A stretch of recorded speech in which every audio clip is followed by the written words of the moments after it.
2025 সালের এই সময় দাঁড়িয়ে ইউটিউব হলো একটি জনপ্রিয় প্ল্যাটফর্ম। ইউটিউব প্রতিষ্ঠিত হয় 2005 সালের ফেব্রুয়ারিতে।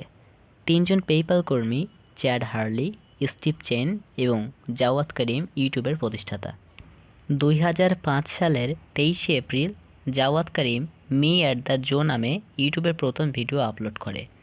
এই ভিডিওতে তিনি সান ডিয়েগো চিড়িয়াখানায় দাঁড়িয়ে হাতির সামনে কথা বলছিলেন। ইউটিউব দ্রুতই জনপ্রিয়তা পেতে শুরু করে।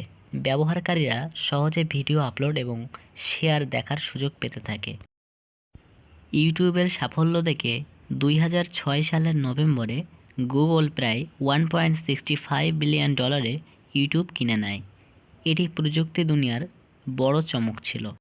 2007 সালে ইউটিউবে পার্টনার প্রোগ্রাম চালু হয়, যেখানে ভিডিও নির্মাতারা তাদের কন্টেন্টের মাধ্যমে অর্থ উপার্জন করতে পারেন। 2010 সালে ইউটিউবে এইচডি ভিডিও সাপোর্ট শুরু হয়। 2015 সালে ইউটিউব গেমিং চালু হয়। 2018 সালে ইউটিউব মিউজিক এবং প্রিমিয়াম পরিষেবা শুরু হয়। 2020 সালে ইউটিউব শর্ট চালু হয়। বর্তমানে ইউটিউব বিশ্বের সবচেয়ে বড় ভিডিও প্ল্যাটফর্ম। প্রতিদিন কয়েকশো কোটি ব্যবহারকারী ভিডিও দেখেন। এটি শিক্ষার, বিনোদনের এবং ব্যবসার একটি বিশাল মাধ্যম হয়ে উঠেছে। আমাদের আরও ভিডিও দেখতে চাইলে অনুরোধ করব সাবস্ক্রাইব করে পাশে থাকা বেল আইকনটিতে ক্লিক করার জন্য। ধন্যবাদ।